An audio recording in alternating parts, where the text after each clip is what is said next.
left side, keeps the play alive. Now throws it across his body. Kansas City has won their first Super Bowl in 50 years.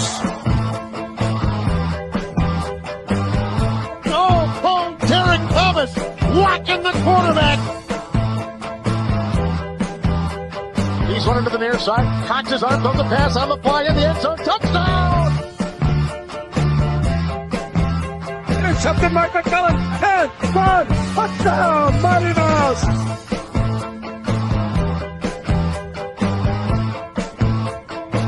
Left side has a hole. Tangles left, 10, 5, touchdown, Kansas City.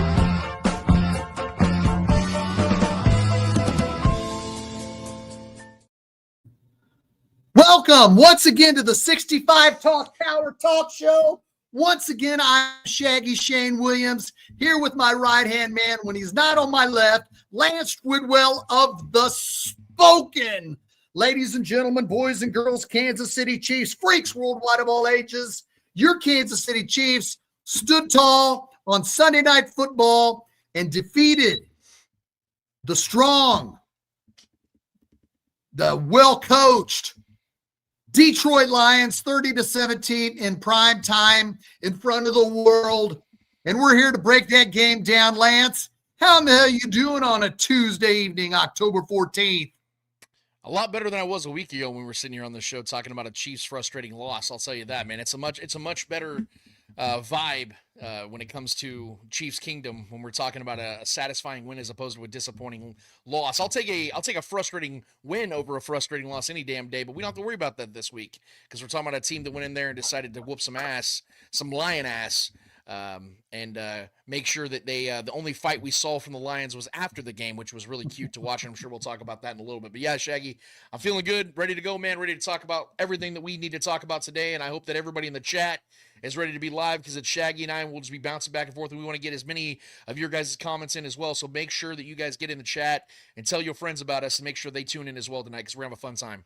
Well, yes. Lance, when the game started, the Detroit Lions went on a 9-minute and 40-second drive. They went down to the 1 yard line and they went for it. And it was a beautifully designed, gutsy call. I thought it was a touchdown. I think the world thought it was a touchdown. And then they went to the Detroit line. Mike Tirico and Chris Collinsworth have that rules of guide that they bring on when they're looking at just to make sure everything was square.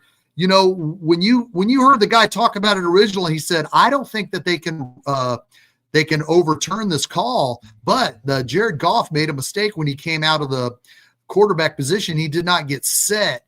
When that was overturned, did you feel like the Chiefs got a favor? I mean, the bias from the Chiefs haters as well. The Chiefs got that because of the call. Once you found out about that call and you saw that call was overturned, take off our Chiefs homer, Mahomes, and blinders. And I know it's tough because we were in play. When you take that off, did you feel like it was the right call, Lance?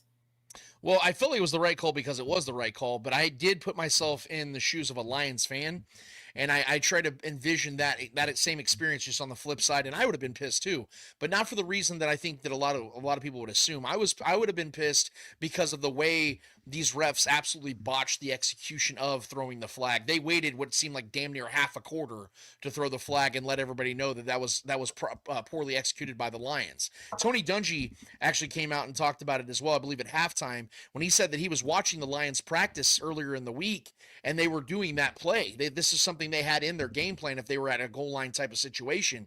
And Tony said that he was watching them do that play and knew that was illegal, but because he'd been retired for so long from being a head coach, that he just assumed maybe the rule had changed. So Tony was talking about it himself that he knew that play was illegal. Everybody knew that play was illegal. So the call was obviously right. And I think that Lions fans, if they're being truthful, I think the Lions themselves, if they were being truthful, they knew, that the Lions just botched the execution. The problem is they weren't the only ones that botched their execution. That was also the where the refs have to own some responsibility. I see why, because it was so delayed, and they sat there and then finally explained the reason why they called it. That's why I think the biggest reason why so many people were upset. So I get it, but I also know that it's an obvious penalty, and the right call was obviously made. But even if, let's say, that play would have stood, the Chiefs still win that game by 6. So if there's anybody out there that's trying to make the theory that this is just another example that the league's trying to help the Chiefs, that kind of falls on its face, because again, that isn't the deciding play. In fact, it was on the first damn drive of the game. So there was so much football still to be had.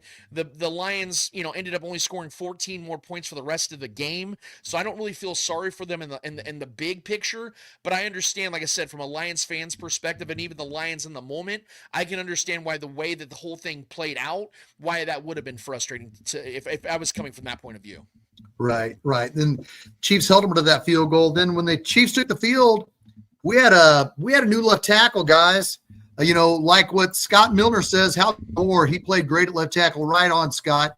Last week before Monday Night Football, Josh Simmons had the flu and he was questionable to start, so we were kind of panicking. But Josh Simmons came back in and played solidly again for the 5th week in a row as a rookie. Josh Simmons has been solid.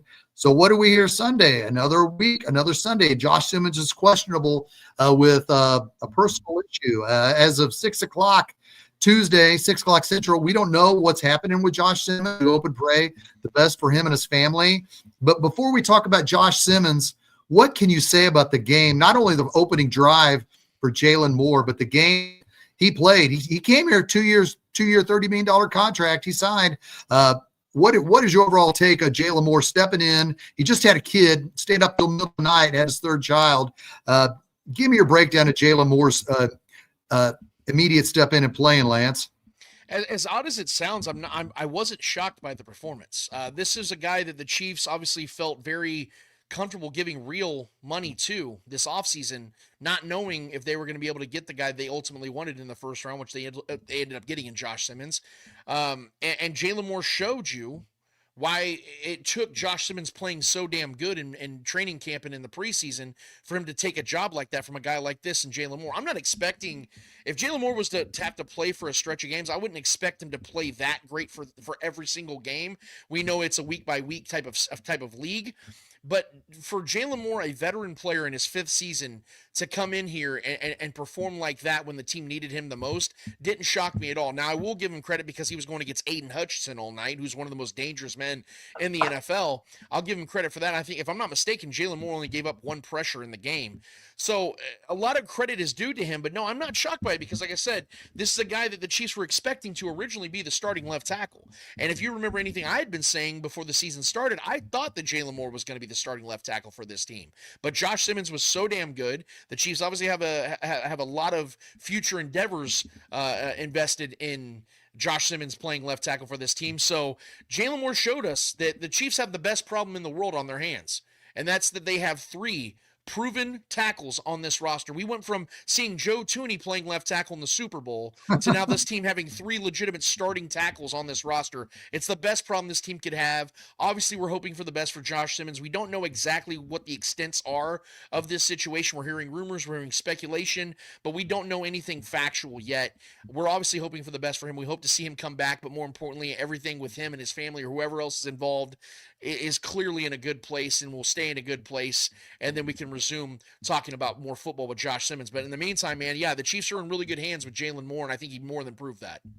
Well, we had 13 penalties against Jacksonville. The Detroit Lions declined 2 of the Chiefs' penalties. So the Chiefs came away with 0 penalties in that game, which was refreshing. You think, wow, that was a big problem going into last Sunday's game, but they addressed it, and they addressed it in style. Let's look at what happened with the Chiefs. They went down the field on 4th and 2. This was a gutsy call because I know Andy Reid doesn't go for it all the time, but I thought 4th and 2 he might kick the field goal. But down 3-0, opening drive, Mahomes went right to Xavier Worthy. And plentiful on 4th down this year. And they'll go. Mahomes got it for Worthy. What'd you think when the Chiefs lined up to go for it in 4th and 3? Did you want that? I mean, I would have been happy with the field goal. What'd you think when they were lining up to go for that, Lance? As it stands right now, I want the Chiefs to go for as many 4th downs as they possibly can, especially in an area of being able to score. let alone converting short distance first downs. And this has a lot to do with just with the situation with Harrison Butker. The Chiefs are in a situation now where they're upping their game offensively, which means that their confidence in Andy Reid to be able to go for fourth downs is clearly there. In 2023, 2024, that was not something I probably would say, because the Chiefs have been so limited offensively from a skill position standpoint and left tackle that I just wasn't comfortable with the Chiefs going for it on fourth down. That's a different story now, but simultaneously, it's so funny how it's worked, because over the last couple of years, the Chiefs have been so limited offensively, but also so great in kicking. You know, you never had to worry about Butker taking care of business when called upon. Now it's completely shifted in the opposite direction, at least at this time, where the Chiefs are able to score almost at will, and they're going to continue to get better now with Rashee Rice coming back. But Butker's also giving us reasons to doubt him. And so I think that the Chiefs right now have to continue to do and this is a good thing if you really think about it, Shaggy, because this gets Andy Reid a little bit out of his comfort zone, because we know one thing about Andy. He loves to take the foot off the gas pedal. Whenever they have a little bit of a lead, a 10, 14-point lead, we've seen Andy Reid infamously at times will just slow everything down and let's just play conservative. Let's just play mistake-free football, and let's just get out of here with a 3-point victory that's just going to stress the hell out of our entire fan base. That's not any more the case right now. As long as Butker's going to struggle with just PATs, let alone real field goals, this is going to be something that's going to force Andy's hand. And you know that Patrick is in his ear. You know that Patrick's in Matt Nagy's ear. This is going to be something that Patrick Mahomes is going to demand. You know, as now that he is that long-term veteran quarterback in this offense who has more and more say-so as the time goes on, this is going to be more of a demand from Patrick. And I completely back him, and I completely back the Chiefs for doing it, because, like I said, it's not just that they are so deadly on offense and, in my opinion, damn near unstoppable. It's because of the fact that we just don't have that confidence in an otherwise elite kicker in Harrison Butker right now. You know, when you look at history, Lance, let's go back to 2002 and 2003. Martin Gramatica was at K-State, was a phenomenal kicker for the Tampa Bay Buccaneers. He went into a slump. He was never the same. A couple of years after that, he was out of the league. Mike Vanderjagt, I think it was Mark Vanderjagt or Mike Vanderjagt, I can't remember. He made he made every single kick in 2003 for the Colts. He was solid. He really fell off, and by 2005, he was damn near out of the league. He went into a bad slump. Look at what happened to Justin Tucker last year, the Baltimore Ravens, a solid kicker, known for being clutch. He went into a bad slump. He got cut. I'm not going to say that's happening right now with Harrison Butker, but I'm concerned. I remember Martin Gramatica falling off. I remember Vanderjagt falling off. I remember Justin Tucker falling off. Chiefs Kingdom could say I'm paranoid. I'm not going to predict Harrison Butker's demise, but there's been too many games where Harrison Butker's extra points, kicking out of bounds, clanking it off the upright, missing kicks. It's becoming an issue. So I myself would bring in kickers just to reassure myself, hey, if this is in his head, I want to have a backup kicker just at practice coming in there just kicking. It can be a nobody. It could be a somebody. It could be anybody. He comes in there just to kick. Harrison Butker needs to know that we're not going to allow this to continue. Am I being too harsh on this, Lance, to want Butker to have to wake up and freaking start not being an issue week after week? No, not at all. I think that this is a results-oriented business. Either you do your job or you no longer have your job, especially with kickers.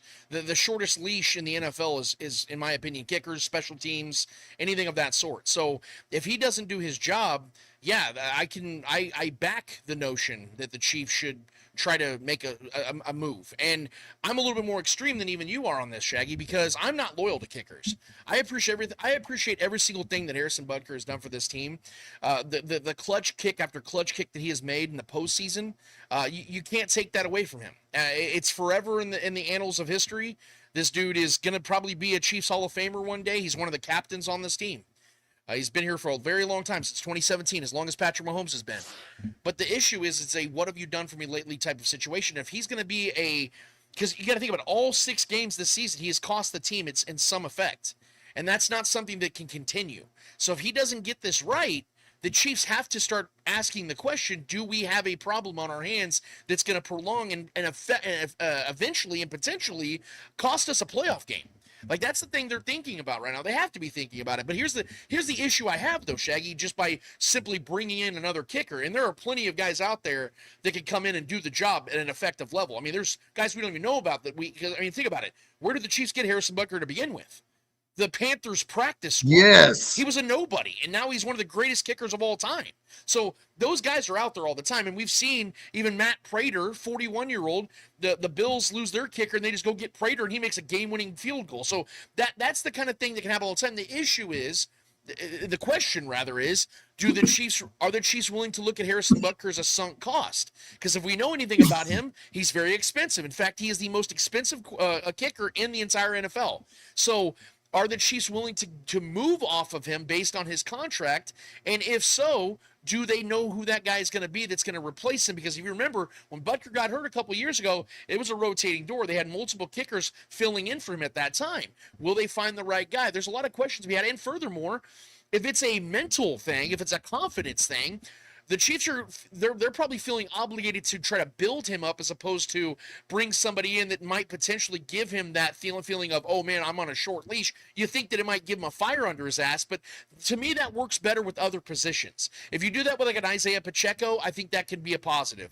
I don't know if that works with kickers. So if you're going to bring somebody in, you bring him in with the intent of replacing Butker, not giving him competition, because then things just get awkward. And then there's just going to be questions, and there might be a potential festering that takes place between Butker and the team, and that's just a distraction I don't think the Chiefs want. So they got to be very careful with how they handle this kicker position. But make no mistake about it, Shaggy, I'm about 1 week away from saying that the Chiefs need to move off Butker. If he misses more field goals, misses more PATs, you got to start really thinking about exercising that option. And I know it's not something we want to hear because he's been so damn good for so damn long, but like you gave us references of former kickers that had awesome peaks and then hit a valley before you knew it, man. So I hope that's not the case. I hope Butker can get back to what he's been, which has been just nonstop. I remember he'd be lined up for a kick, and I wouldn't even think about it. I knew it was going in.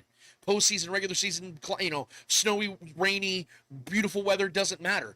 I'm not there anymore, and he needs to reel us back in, man, or else, like I said, the Chiefs need to make a serious consideration to move off. Well, Tony Russell says, to me, fellas, Butker's been more consistent than inconsistent, in my opinion. This is a team effort for as long as, kickers come and go, but let's give them a chance while we got some momentum going. You know, Tony, we're with you, and I agree with that sentiment because, honestly, compared to kickers that are probably currently sitting as free agents, he's better than them. But to my point, I did not see Vanderjagt. I did not see Martin Gramatica, and I did not see Justin Tucker falling off just falling off. And it, like I told Lance, it can happen. All right, let's get back to the rest of the plays here. On the Chiefs' next touchdown pass, it was a run, wasn't it? It was and let's look at this. Let's look at this because it goes with the flex to Deion Branch. This video has no sound, but it's got two different angles. Let's look at Mahomes' touchdown run.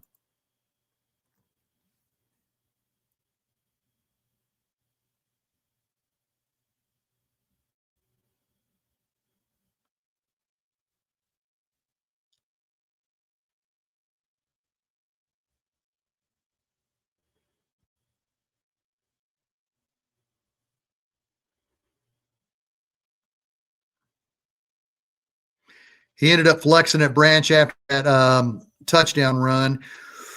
It's a good thing Branch didn't hit him any harder because we're tired of seeing Mahomes get hit. What did you think about that touchdown run, Lance? I thought it was a hell of a play by Patrick Mahomes, and it was a non-starter when it comes to the conversation of what Patrick Mahomes started or didn't start.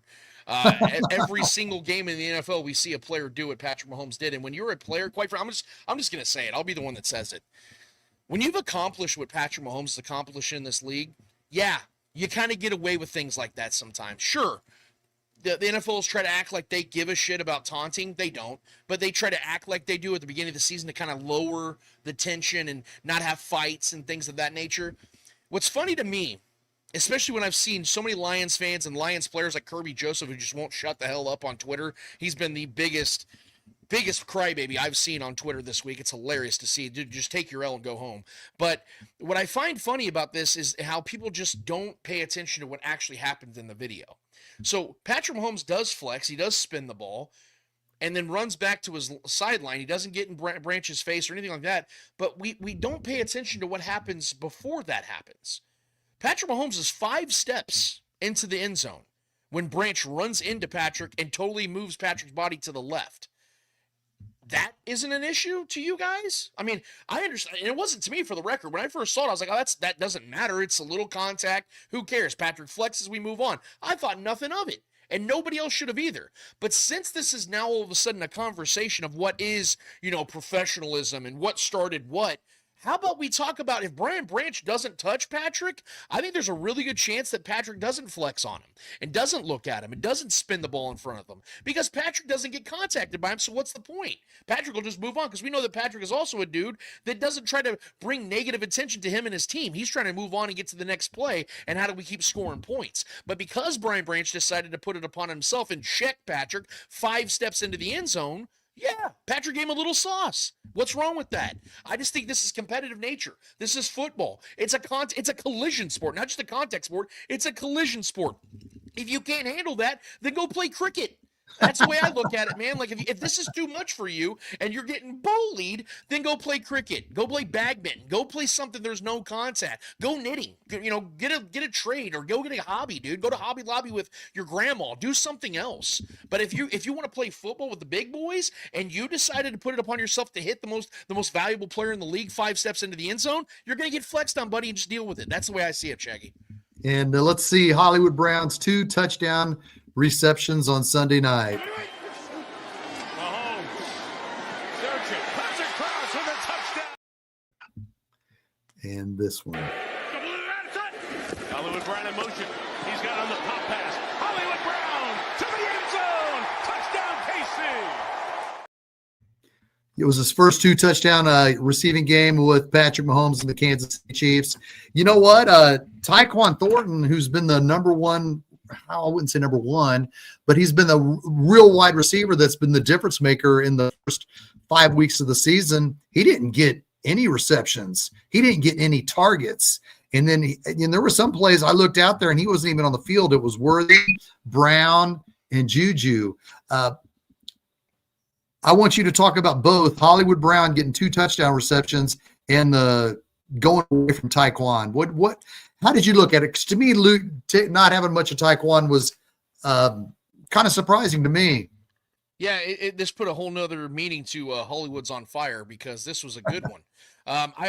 This is what we've been waiting on from Hollywood Brown. We remember last year when the Chiefs signed him, we all were very excited about the potential of him being in this offense. You saw in training camp in the very early portion of preseason before Hollywood obviously hurt his shoulder that him and Patrick were building this chemistry. So this is a long time coming, and it's really good to see this coming to fruition. And it's also a good thing for Hollywood Brown because we know that he's at that age where you're trying to get that one last big bite of the apple. And if he ends up having a really stellar season with the Chiefs, and let's say they get back to the Super Bowl and whatever happens, that's going to be a really good thing for Hollywood Brown's next contract with wherever he goes, because I don't believe he'll be in Kansas City after this season. And he'll get himself a nice little 3-year deal to maybe finish off his career. So he's got to stay healthy, and to see him become a red zone target is really cool because that's never really been his strength as a football player. He's always been that guy that, gets big chunk plays in the middle of the field to set you up to get into the red zone. But to see him get not 1, but 2 different touchdowns in the red zone is a really good sign for things to come for the Chiefs, because now opposing defensive coordinators are going to have to game plan for that. And that's the beautiful thing. I don't know if you heard Mitch Holthus talk about it this week, but he said that since the 3rd quarter of the Giants game, the Chiefs have had 19 red zone trips. They have 14 touchdowns in those 19 red zone trips, and 8 different players have scored on those 14 touchdowns. So what this is showing us is the Chiefs, once they have just one of their difference-making pieces in Xavier Worthy on the field, everybody is starting to, as the kids say on Twitter, EG, everybody gonna eat. It's now become a collective where you don't know where that ball's going. You just know it's gonna get there. And that night was Hollywood Browns. I don't read too much into it about Tyquan Thornton not getting the ball, because we've seen just about every other game previous to this one where he's getting at least one big play in. So I don't think that it's the Chiefs went away from him. I just think the Chiefs had a specific plan in place where they saw certain weaknesses in the Lions defense, and they thought, you know what, this is a game where we need to get Hollywood Brown involved. This is a game where we need to get Juju, get him in open space, and obviously just kind of sprinkling Xavier Worthy and Travis Kelce in there, and we feel that's our most effective game plan for tonight. But make no mistake about it, there's a very good chance that this next game against the Raiders, Tyquan Thornton catches 2 touchdowns, because that's just how the Chiefs operate. They love to spread the ball around. They don't volume feed really anybody outside of Travis Kelce when he was in his prime. So I think unless you're that unicorn one-of-one type player, you're going to have games where you're just not in the real game plan. You're not going to be the guy that they're looking towards to get, big scores or big plays. Because they honestly, for the first time, and I keep alluding to it, this team's deep at wide receiver for the first time in what seems like my teenage years, man. Like, they really have a true nucleus of playmakers that they can say, hey, man, I think that it's better that we go this direction this week and we go this direction next week and we mix it up and keep defenses on their heels. That's the best way this offense can continue to generate points and continue to make things difficult for the opposing defenses. Well, let's look at the box score for the Chiefs. Pacheco had 12 rushes for 51 yards. Mahomes had 10 for 32. It was nice to have somebody outgain Mahomes in the rushing. Travis Kelce was the leading receiver with 6 for 76, 6 for 78. Juju was 3 for 57. Hollywood 4 for 45 and 2 touchdowns. Noah Gray 25. Brashad Smith had 3 for 21. Xavier Worthy had 2 for 20, and Kareem Hunt had 1 for 11. When you look at those wide receivers, you look at those receiving stats, Lance, what catches your eye? What catches my eye is actually the context of Isaiah Pacheco's rushing yards. So obviously that's not like an astounding game by any means, but what you're seeing, and this is coming from someone I'm pretty much off the Isaiah Pacheco bandwagon. I think that he's peaked. He had his time, and you're seeing it coming to an end, and that's okay. That's what happens, especially when you're a 7th-round pick. You're not expected to be a great player for years to come. But there is context to it. So when there's an interesting stat out there, when the Chiefs are in shotgun and they run the ball with Isaiah Pacheco this season, he's averaging 3.6 yards per carry. But when they have Patrick Mahomes under center and then they run with Isaiah Pacheco, he's almost averaging 2 more yards per carry. What that tells you is Isaiah Pacheco, when properly utilized, can actually be an effective player in this offense. Wow. He's a downhill runner. He's a burst energy type guy. He's not a guy that's going to run like Bijan Robinson where he's creating with his feet and he's shaking dudes and he's going east to west as opposed to north and south. He's a very much north and south guy. You give him a direction, have him go in that direction. That's why he's so good when you have him on the outside and you have the tackles running with him, because he's able to get on space and just burst. That's what the Chiefs need to do. When Isaiah Pacheco's on the field and you have an intention of running him with the ball, don't have it with shotgun, because that's just not his pace. Get the old school style of football where you have Patrick under center, have him turn around, and Isaiah's already running towards the ball where he takes off with the ball, as opposed to him having to start with the ball 5 yards back. That's not his style anymore. That's not his skill set. So the Chiefs, if they're going to continue to roll out Isaiah Pacheco, which it very much looks like, have him run the ball when Patrick is under center. So although the numbers don't look awesome for Pacheco, I think this is a really good sign, because I think they finally figured out how to get the most out of him and make him the most effective piece possible for them to get something out of him and continue to get things out of the run game, like you said, to where Patrick Mahomes isn't taking 12 hits a game trying to create something with his feet. He can trust that running game is going to be there with Pacheco, with Hunt, with Brashard Smith, and potentially and hopefully somebody they go and get in a trade before the trade deadline's over. Lyric Dink says Hollywood Brown is a little sneaky weapon and Thornton will get his looks again. Chiefs are rolling. Kevin Capel says Mahomes needs to get back to only running when he can't get slammed. Taking too many big shots so far. Now with this full arsenal, he can chill on the running. Let's hope. Clear the air with ease, says Rice is catching the first offensive play for the Chiefs Sunday RPO, calling it now, and a back shoulder fade for a TD. Man, I love that. Heck yes. Let's quickly look at the defensive stats here. The leading tackler was Jamari Connor. He had 9. Brian Cook was the next one. He had 5. Omeni, who had the only sack, but really he was cleaning up after Chris Jones set that up. When you look at these defensive stats, Lance, what do you like? I like just about everything that has to do with Leo Chanel and Brian Cook. These two guys were absolute dogs in this game. I can't emphasize whatever, and it makes so much sense because both these guys are in line to get a contract extension. And both these guys are looking like dudes that want to get paid and want to stay in Kansas City. Now, is that going to happen? That's for a conversation at another time. But my God, have these guys been awesome. I mean, one of the biggest concerns coming into this season was, what are the Chiefs going to do at safety? Because to the point, and in fairness, for the last 6+ years, the Chiefs have had that comfort of having veterans like Tyrann Mathieu and Justin Reed leading the way in that backfield for the defense. Those guys are gone. So the question became, who's going to be that dude that steps up? Now, I'm a big Jaden Hicks guy. I call him Big Hit Hicks for a reason. And he's shown a lot of promise this season. But the guy that's leading the way is Brian Cook. Brian Cook has been unbelievably awesome this season. He's not getting nearly the respect or recognition that he deserves. And this game, he put it on full display for the world to see. This dude is a dog. Now, Leo Chanel, on the other hand, he is the utility.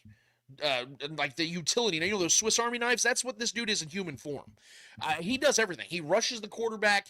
He's able to play pass protection. He made that astounding pick against the Lamar Jackson-led Ravens. And he was out there. I think he led the team in tackles this week. So what Leo Chanel is doing is he's giving the Chiefs everything they've always needed out of the linebacker position. I respect Nick Bolton. He's more of an old school style linebacker. Drew Tranquil has been awesome as well. Drew Tranquil's a little bit older. You can see that he's not as quick and doesn't have that get up like he once did. But Leo Chanel's in the prime of his career. Dude's 25 years old, right at 25 years old. Showing that he's worth a contract extension. Do the Chiefs want to do it? That's a like I said, a question we can answer later on. But these two guys are helping lead the pack and getting this defense back to prominence. And I'm only impressed by what I'm seeing from those two guys. Tony Russell says agree 100%. Lance. Vince DiCarlo says cooking on DB Hitman. TJ says I think Leo will take a discount to stay if he really. I think Leo will take a discount to stay. He really has connected to KC. Let's hope so. Let's definitely hope so. All right, Lance, a popular topic now that Patrick is getting all his weapons back. He's getting Rashee Rice back for the first time ever.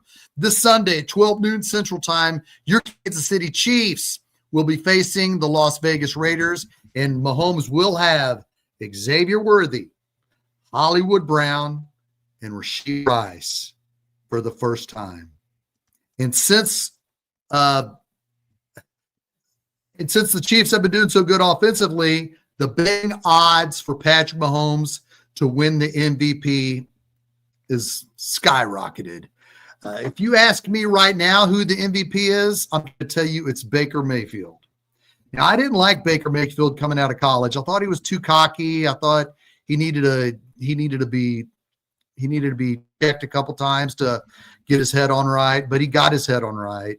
I like what Baker Mayfield's done with Tampa Bay. Tampa Bay lost Emeka Egbuka, the outstanding rookie, in the second quarter of last Sunday's win against the 49ers. Mike Evans has been out. Chris Godwin was out, came back in, and he's been out. Baker Mayfield continues to throw touchdown passes, as to our buddy Matt Pratt tweeted out yesterday, to Division II undrafted wide receivers. I think it's Keon Johnson and Tarek Johnson. They were huge and big touchdown plays. Baker Mayfield is playing lights out. His team is currently the number 1 team in the NFC. Now, I know we're in a private discussion with Clay Windler, and I said right now it's Baker Mayfield. He's kind of upset because he thinks it should be Mahomes. I said it probably will be Mahomes because there's no timetable when Baker Mayfield's going to get Egbuka, Godwin, or Mike Evans back. But let's look at Baker Mayfield's current stats. As of October 12th, Baker Mayfield, the Tampa Bay Buccaneers, is 1,509 yards passing, 12 touchdowns, and 1 interception. He's completed 129 at a 195. Lance, when you look at Baker Mayfield, what he has done with the Tampa Bay Buccaneers, do you understand why many, including myself, as well as our buddy Matt, believe that he is the current MVP as it stands on October 14th? Yes, I do, because I agree with it. I think I think that right now, as it stands, Baker Mayfield is the MVP. And this is, but let me, anybody that wants to, try to find my address and beat my ass for saying that, hold off and just hear me out for a second, guys. Because I understand why people think that Patrick Mahomes deserves it, because Patrick Mahomes is definitely in the running. He leads the league in touchdowns. But here's the issue, and I think it was proven last season. The stats aren't what ultimately matters now. At least not last season, because Josh Allen somehow won MVP, and I still don't know how. He didn't lead the league in a single stat. The Bills didn't win the 1 seed, and yet he still won MVP and won it pretty comfortably. I have no idea why. I have no idea how. I think it's the most fraudulent MVP since 1987 when John Elway won it, when he was 14th in the league in touchdowns, which ironically was the same that Josh Allen was last season. But see, that's why I think that Baker Mayfield has a really good chance here, because of the fact that he's doing something right now that Patrick Mahomes hasn't done. And that's leading his team to a division title as it stands. Now, you could say that's unfair because Patrick Mahomes hasn't had his weapons. Yes, but that's also the case with Baker Mayfield, because you just alluded to all of that. Baker Mayfield has had a plethora of injuries just on the offensive side alone. I mean, he didn't have his starting left tackle until week 3. Mike Evans, who's a Hall of Fame, surefire Hall of Famer, who's never not had a 1,000-yard season his entire career, has been gone over a month. Chris Godwin just got back from injury and is hurt again. And not to mention Igbuka just got a hamstring injury. Bucky Irving's been out. I mean, there's a lot of pieces that have been missing, and yet the Bucs just keep winning, and they keep winning the same exact way, by Baker Mayfield willing them to victory. So I'm with you. Like, when Baker was first coming out, I was like, I don't know. I was more about the Browns more than him, because I just don't have the faith that the Browns can actually develop a franchise quarterback, and that was proven, because now you're seeing how great Baker actually is, and they were holding him back. He's now with a great franchise, a franchise that knows how to appreciate quarterbacks for what they are and let them be them, and it's worked out beautifully so far in his time with Tampa, and I think it's going to continue. But the only way, in my opinion, that Patrick's going to steal this from Baker is not stats. Because I think Baker, first of all, is going to continue to put up good numbers, or great numbers, but it's going to be that Patrick Mahomes has to win the AFC West. If the Chiefs don't win the AFC West, Patrick Mahomes will not win the division or win the MVP. That's just how it goes. That's one thing that I will give Josh Allen, is that they did win the AFC East, but I personally believe that if Shaggy, myself, and a few of the listeners right now were put together a football team, I think we could win the AFC East last year. So it's not saying much, but I think there is at least some there's some standard out there where I think you have to win your division, because I don't know when the last guy was that won the MVP that didn't win their division, but I'd imagine it's been quite some time.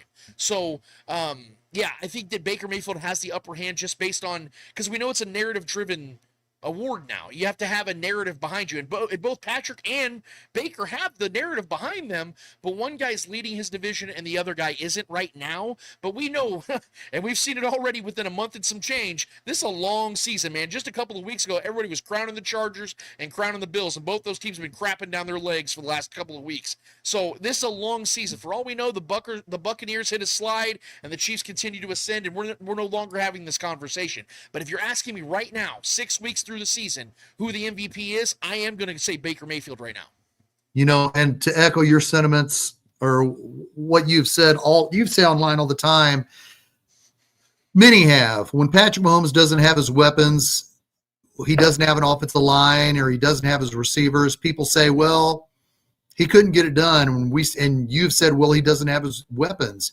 Baker Mayfield's doing that without.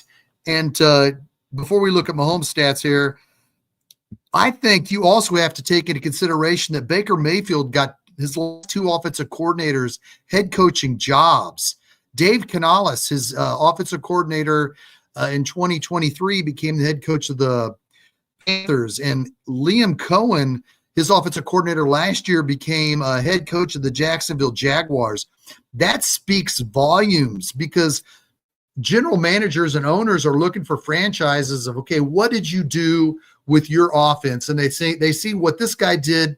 What did Canales do with Baker Mayfield? Oh, I want him to be my head coach with this young quarterback. Liam Cohen, what did you do with Baker Mayfield? Oh, I want you to be the reins for our quarterback. That deserves some props, because I'm not going to say Patrick Mahomes didn't do anything for Matt Nagy or Eric Bieniemy, But Matt Nagy became a head coach before Patrick Mahomes was a starter, or about at the same time. So Mahomes had nothing to do with Matt Nagy becoming head coach of the Bears, and we're still waiting for Eric Bieniemy to get a head coaching job. So Baker Mayfield, what he has done with that offense, and I wouldn't be surprised. Would you be surprised if the Buccaneers, let's say hypothetically, go to the NFC Championship game or the Super Bowl and lose if their current offensive coordinator gets a head coaching job? Would you be surprised?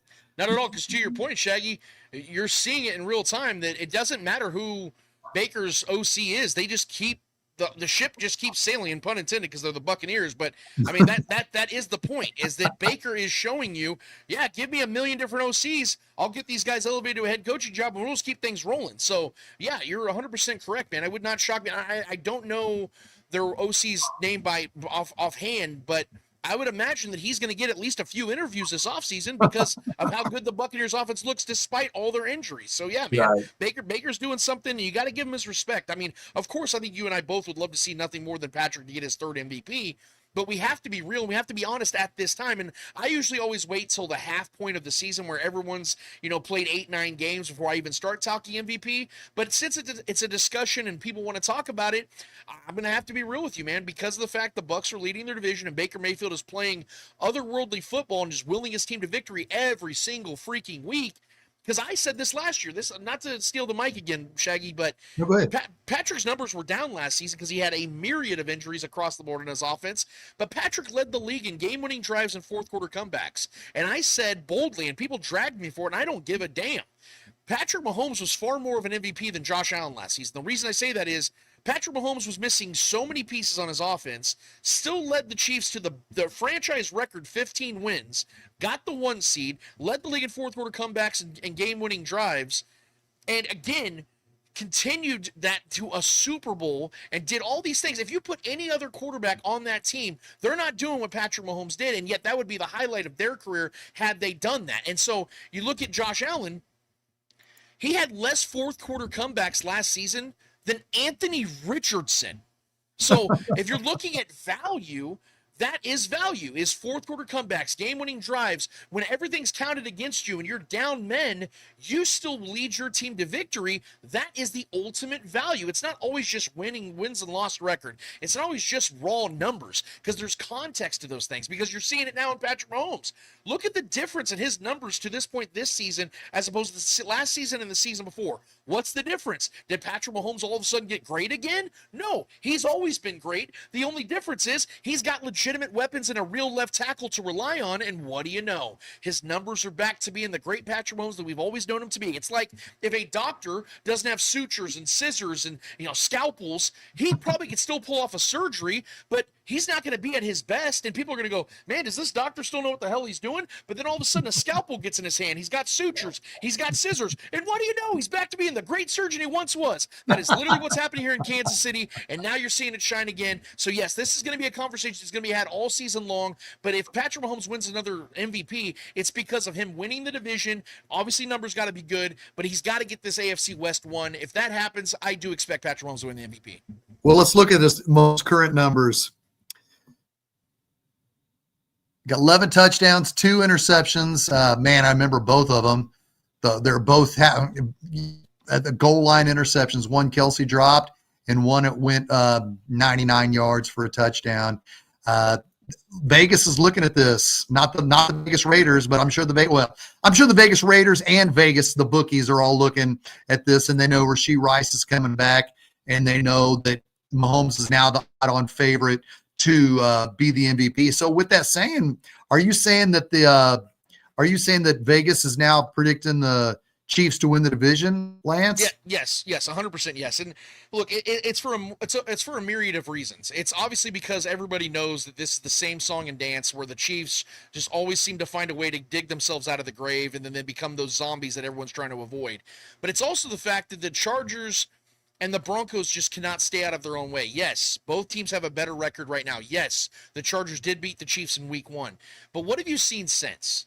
Have you watched these two teams and can tell me with any confidence those two teams look better than the Chiefs? that you would pick those teams to beat the Chiefs in their next matchups, or that they will have more wins at the end of the season than the Chiefs. I mean, my God, the Broncos, the Jets almost scored more points for the Broncos than the Broncos did this last week. The Jets are the worst team in the NFL, and it's not close, and the Titans exist. And the Broncos beat them 13-11. I mean, it's embarrassing how bad Bo Nix, I call him Blow Nix, how bad Bo Nix is, how Sean Payton is literally ripping his hair out on the sidelines because this dude just can't make the throws. I really do believe if Spencer Rattler was their quarterback, they'd have a better offense. That's how bad Blow Nix is. Justin Herbert's awesome. Jim Harbaugh's a great head coach. The problem is the Chargers are still the Chargers. They can't stay healthy. They have both their tackles out. Pipkins has been hurt. Mekhi Becton's hurt. Their defense is all banged up. Their bodies are just dropping left and right. They're on their third string running back. I mean, there's so many problems with this Chargers team. They were literally doing everything in their power to give a victory to the freaking Dolphins, who has Tua Tagovailoa as their quarterback, who's blaming everybody but himself, who threw 3 damn picks in the game. I mean, their coach wears kids pants. I mean, there's all this weird crap going on in Miami, and they still were trying to give that team the damn victory. So the Chargers are not a good team, or at least as good as everybody thought they were initially, just based on injuries and execution. The Broncos are just not. They're just simply a team that I knew them to be. They only eat on bad quarterbacks, and Jalen Hurts, go figure. And that's the entire antithesis of what the Broncos are. They take opportunities, they squeak out victories against bad teams, and when they face great quarterbacks, they squander. That's how it's going to continue to be, man. So yes, I am fully expecting the Chiefs to win this division. There's 11 games left. They're going to get this division. It's just a matter of when, not if. Okay, let's look at the ugly situation after the game before we jump ahead to Chiefs Raiders preview. It's Brian Branch, and we're going to look at 3 angles. Walking by, Mahomes extends the hand to him. Branch doesn't respond, doesn't put his hand out. Kind of like Juju Smith-Schuster saw that. And then Branch and Juju continue to pass by, and he gives Juju a shot, who goes down, and that's where the whole thing began. It was Pacheco, Branch, Juju, and other players involved, including Trent McDuffie.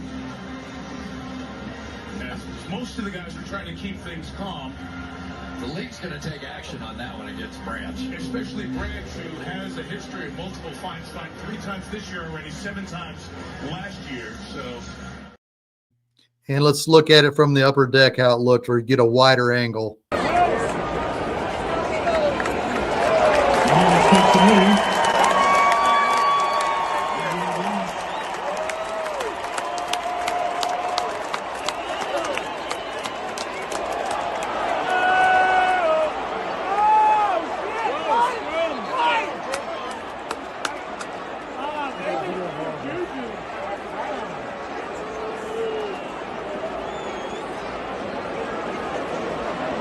I didn't see who it was on the line, but man, he's drunk, Juju.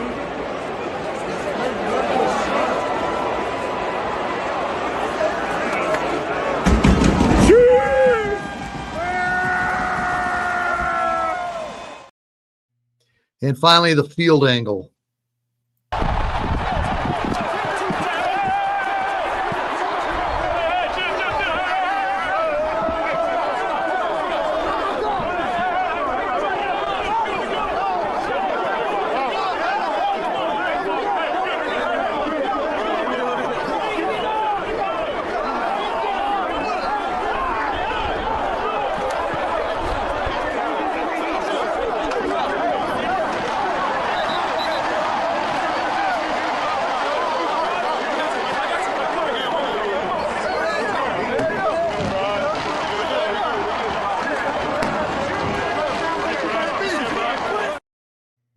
Lance, I've been watching football since 1977.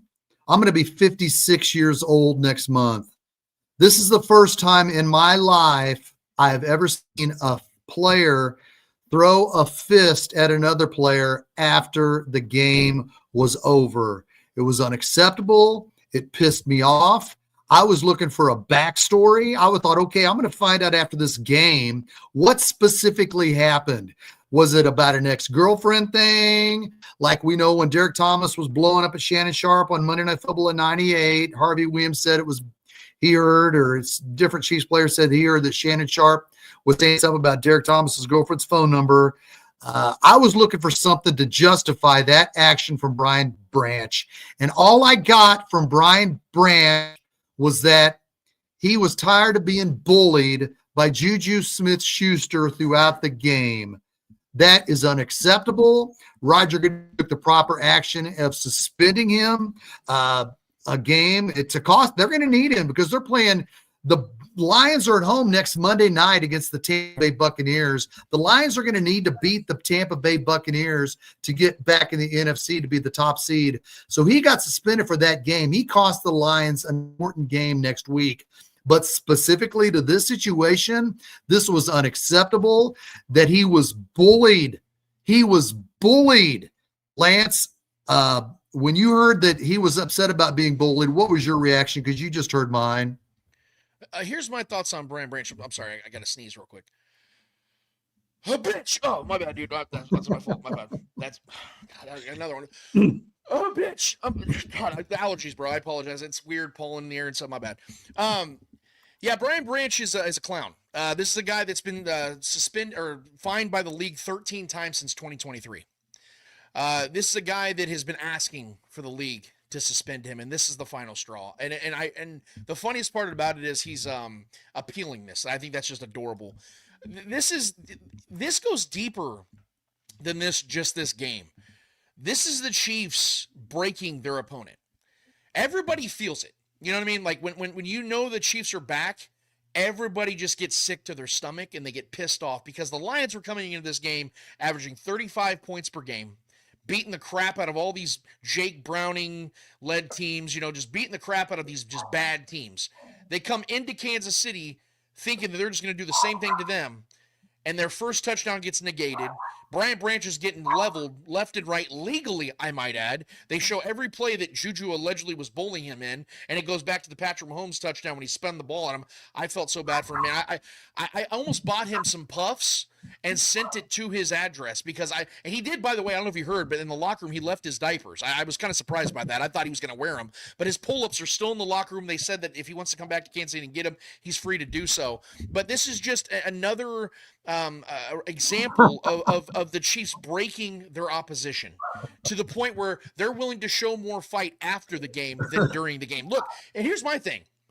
I'm a dude, okay, and I've scrapped before in my life. I've had to throw hands before in my life, and then my rule is if you have a problem with me, let's take care of it right here, right now. Don't be a biatch. And after the game, when I'm trying to dap you up and say, hey man, you know what? We left it on the field. That is what it is. You want to sucker punch me?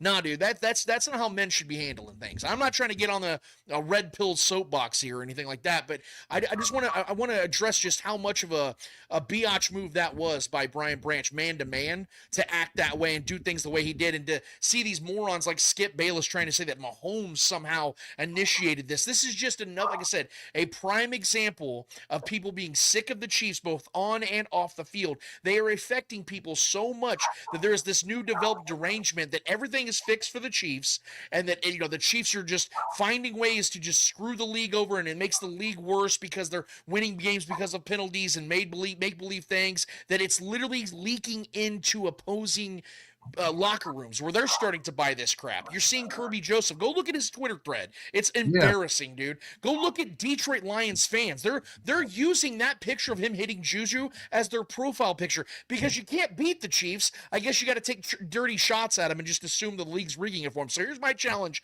to Lions fans or anybody else. If you think the games are rigged for the Chiefs, bet your life savings on the Chiefs. Back it up with your money. Because let's all make money here. If the Chiefs are winning because the refs, and it's a foregone conclusion, let's go ahead and make money off the Chiefs. Let's just bet the house on them. And you don't want to do that. You guys don't want to put money on it because deep down that's ridiculous. The league isn't doing this for the 33rd biggest media area in the nation. The 33rd largest area in the nation when it comes to media, when it comes to popularity, things of that nature. We're 33rd in Kansas City. Do you really think the league would risk doing something like that and risking everything in the league where these owners would lose billions of dollars overnight to rig it for the 33rd ranked market? That's how ridiculous it all is. And like I said, this is just a microcosm of everything that's been boiling over, and it's simply because the Chiefs continue to own this league. And like I said, you and I were talking before the show, the Chiefs are 3-3. They're 8th currently in the AFC playoff picture. They would literally miss the playoffs if the playoffs started right now. They are 3rd in their division, and yet they are the Super Bowl favorites. That's because everybody knows, Vegas and everybody else knows, that the Chiefs are coming. And there's nothing that anybody can do. So you might as well stay out of the way, but don't do sucker punches like Brian Branch. Don't be a Brian Branch, okay? Right. Don't be a biatch. Just be a man. If you have a problem with Juju, take care of it on the field, get your 15-yard penalty, and then move the hell on. Don't do that. That just makes you look like a softie, bro. Don't do that crap. And Tony Russell says, yeah, fellas, cheap shots ain't cool no matter what the situation. All right, Lance, it's Raiders right here. The Raiders are coming to Arrowhead Stadium, a 12 noon start. We don't get much of them here. 12 noon start Central Time. We don't get much of them here because we're always on prime time. It's going to be nice to get up early Sunday morning and have the kickoff at with our cup of number one Mahomie. Lance, the last 3 years, we got to talk about it. The Chiefs were heavy favorites against the Raiders in 2022. The Raiders came here and got up 17-0. Then Travis Kelce caught 4 touchdowns, and the Chiefs won a squeaker. The very next year, Christmas Day, the Chiefs were heavy favorites. The Raiders shocked the world and beat the Chiefs at Arrowhead on Christmas Day. Last year, early December, the Chiefs are up 19-17. The Raiders are about 2 yards away from reasonable game-winning field goal attempt. And Aiden O'Connell fumbles the snap because he's not looking. It's his shoulder. The Chiefs hang on and win. For some reason, the last 3 years, the Chiefs are keeping the Raiders, who aren't as good as the Chiefs. Whether it's Derek Carr, Aiden O'Connell, the last 2 years, the Chiefs are keeping the Raiders into this game. And if it's 17-17 with 4 minutes left in the game this Sunday, I'm going to be concerned. But I know the historians are going to say, well, you got to throw out the record books when the Chiefs and Raiders play because it's always going to be close to the vest. This Sunday's game should not be close to the vest. The Chiefs are up here and the Raiders are down here. The Chiefs got a spark because Rashee Rice is coming back. You could see it in their post-game press conferences last week after the win over Detroit. You could see how excited Mahomes was. You could see how excited Travis Kelce was. See how excited all the players were that Rashee Rice is coming back. There is no excuse. I'm going to give my prediction now. The Chiefs should beat the Raiders this Sunday at 12 noon kickoff, 31-7. Lance, tell me I'm right. Tell me I'm wrong. Tell me I'm paranoid. Tell me I'm over-exaggerating. How are you feeling about this Chiefs-Raiders matchup going into this Sunday at Arrowhead Stadium? Everything you're feeling right now, Shaggy, is completely valid because of the fact that everything I've been alluding to coming into this final conversation about the Chiefs and Raiders. These two teams are going in opposite directions. That's without question. But it's also because of the fact that for the first time in 3 years, the Chiefs take on the Raiders with a full stock of weapons. I said back in May, and I'll say it again here on this show, I truly believe this is the best wide receiver room that Patrick Mahomes has ever had. Obviously, when you have Tyreek Hill, you have a superstar that can just break a game open, take a game over, and there's just nothing you can do. But this team has a collective of playmakers that can do what they need to do. And you saw it again in this game against the Lions, that at any point, at any time, any of them can go off and have a Hollywood Brown type game with 2 touchdowns, or then you have Rashee Rice coming back. And like I said, when you add a little rice to the meal, it seems to always be a little bit better. Carbs are good, by the way, guys. This is the worst case scenario for the Raiders. They're leading the league right now in turnovers. And in a crazy way, the Chiefs are a defense that all of a sudden is forcing turnovers, getting takeaways. The Raiders lead the league with 11 turnovers. Geno Smith has by far been the worst quarterback when it comes to interceptions. And they're getting the Chiefs now, when the Chiefs are now rolling, coming off their biggest win of the season. They're at their third. This will be this is the second of their 3-game homestand. So they're well rested. They're ready to go. They've been sleeping in their own homes. They're feeling great about themselves. And like I said, they're adding their number 1 receiver for the first time. And the Chiefs have also shown that in a pinch, if they need to start Jalen Moore at left tackle, they can do that, and he's going to be just fine. So if you look at this matchup just from the naked eye, there's nothing that the Raiders can do that can actually beat the Chiefs. It's going to have to be the Chiefs beating themselves. And I don't think that's who the Chiefs are anymore. I don't think they're a team that's going to do that. I think the Jaguars game, that's definitely how it worked. But again, there's context to it. There was a play that never happens where Patrick threw a pick six, and you did not have Rashee Rice. If those things happen with Rashee on the field, we got to have a different discussion on the show. But I don't believe that's going to happen. This is a bad matchup. You talked about you got to throw the records aside. Well, in my opinion, you have to throw the AFC West rivalry thing aside, because even though the Raiders have given the Chiefs fits, the Chiefs they dominate this Raiders team in the Mahomes era. And you saw it back when Mahomes had legitimate weapons and a good left tackle, what he was able to do to this Raiders team. I know that Pete Carroll's there, so you think on paper, oh, this should be a better Raiders team. You get Ashton Genty, you got some skill guys, you have Max Crosby, but they won't have Brock Bowers in this game either. That's the thing you have to think about. And this team isn't better. They haven't gotten better this year. Just because Pete Carroll's there and he's, pacing the sidelines, chewing his gum, that doesn't make them a better team. He's way past his prime. He's an old coach. There's a reason why Seattle let him walk. And I love Pete Carroll, but let's be real, man. He was brought there just to kind of put lipstick on a pig. This is still the same ass franchise they've always been. They're a tourist attraction in Las Vegas. They don't have any juice. They have no confidence. They've been absolutely broken. They beat a Titans team that kept beating themselves, just fired their head coach. So what are we really looking at from the Raiders that can come to this game and give us anything to be fearful of? I do expect a very fluid, a very confident, and a very excited Chiefs team in this game. And I'm going to be real with you, Shaggy, and I'm not giving my prediction away, but I think there's a better chance the Chiefs win this game by 20 plus than lose this game at all. I think the Chiefs are going to go in there and make an absolute statement in this game, because they also know that Patrick Mahomes is finally getting his recognition again. He's finally getting that MVP respect. And I think Patrick's going to want to make sure he lets the world know by getting himself another 3, 4, 5 touchdown game. And I think that's very realistic in this game. So I'm not going to give my prediction away, but I think you guys understand where I'm leaning in this one. I feel very good about the Chiefs and seeing Rashee Rice back on that field and seeing them do what they want on offense all game long. Amen to that. Let's get to these last few comments before we get out of here. Cell 32 Alt, is Christian Fulton dead or something? No, that's a concern. We thought we'd see more of him play. Vince DiCarlo says lock loaded, 4, 5, 87, 1 are going to be playing. Amen to that. That's Rashee Rice, Hollywood Brown, Travis Kelce, and Xavier Worthy. Kevin Capel's prediction is Chiefs will smash 35-17. And James T. Kirk says the Chiefs need to send a message to the AFC West. Could not agree more. Again, Lance will give his prediction this Saturday at 11 a.m. on The Spoken with his brother, Trevor Twidwell.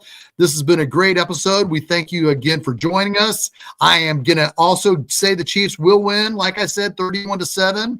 The last time the Chiefs played the Raiders at noon at Arrowhead Stadium was in December of 2021, and the Chiefs won 41-14. Maybe we just need to get the Raiders at noon at Arrowhead for those freaking ass-kicking Chiefs victories against our hated rivals. But until next week, or until Saturday with Lance Twidwell of The Spoken, this is Shaggy Shane saying we'll be back here next Tuesday.